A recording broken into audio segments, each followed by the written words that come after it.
Ужо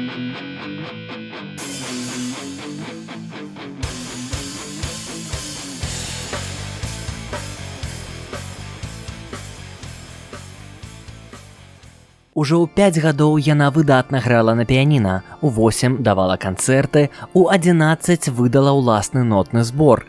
Каміла Марцінкевіч, кампазітарка, спявачка, бунтарка і, у рэшце рэшт, дачка Вінцэнта Дуніна Марцінкевіча.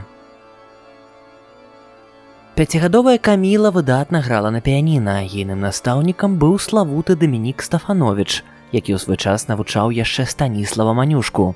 У 8 гадоў Каміла давала фартэпіянныя канцэрты ў Вільні, Варшаве, Кіеве, грала ўлюбёных Шапена, Ліста і ўласныя творы. У 1845 годзе былі апублікаваныя ноты фартэпіянных твораў Камілы Марцінкевіч, 2 мазуркі, полька і п'еса пад назвай «Малітва». Але пры ўсіх талентах Каміла не пайшла вучыцца ў кансерваторыю. Сям'я не мела сродкаў. Сям'я Марцінкевічаў жыла ў невялікім доме на тагачаснай ускраіне Менска. Гэты раён называўся Захараўскай або Стацкай слабадой. Тут месціліся дамы для дробных чыноўнікаў, якім быў Вінцэнт Дунін Марцінкевіч. Сёння гэта раён плошчы Перамогі, і дом Марцінкевічаў стаяў насупраць цяперашняй крамы Шчодры. Царскія жандары называлі Камілу адна з главных мінскіх патрыётак дзевіца Марцінкевіч. У музычным салоне Камілы з 1861 года збіраліся чальцы літоўскага правінцыйнага камітэта, кіраўнічага органа, які займаўся падрыхтоўкай паўстання. Каміла ўдзельнічала ў вулічных дэманстрацыях, вучыла чальцоў нелегальных гурткоў рэвалюцыйным гімнам, дапамагала палітзняволеным, якіх этапавалі праз Менск на ўсход.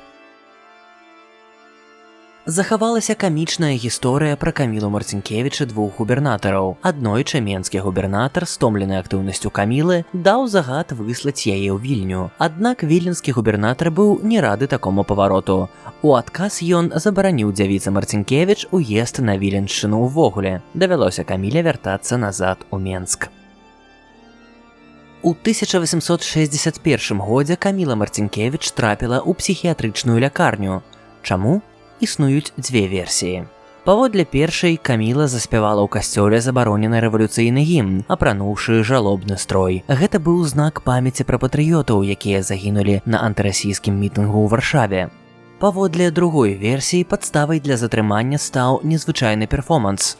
Каміла выліла вядро памыю на менскага губернатара Эдуарда Келлера, які мірна гуляў па стацкай слабадзе.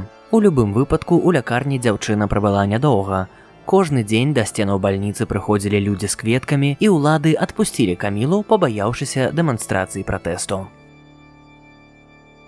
З пачаткам паўстання Камілу арыштавалі па даносе расійскага жаўнера, у якога яна спрабавала набыць зброю. Спачатку яе трымалі ў Пішчалаўскім замку, сёння вядома як Валадарка, потым у былым кляштары бернардынцаў. У жніўні 1863 года Каміла кінула з вакна камеры кветкі пад ногі паўстанцу Жмачынскаму, якога вялі на смяротнае пакаранне. У адказ царскія ўлады пастанавілі выслать как женщину вредную и совершенно неблагонадежную в политическом отношении под строгий полицейский надзор в Пермскую губернию. Каміле было 25 гадоў, калі яе этапавалі ў Салікамск. Каміла пражыла ў Сібіры як найменей 17 гадоў. Тут яна выйшла замуж за лекара Казіміра Асіповіча і нарадзіла 6 дзяцей. Дазвол вярнуцца на радзіму Каміла атрымала толькі ў 1880-е гады.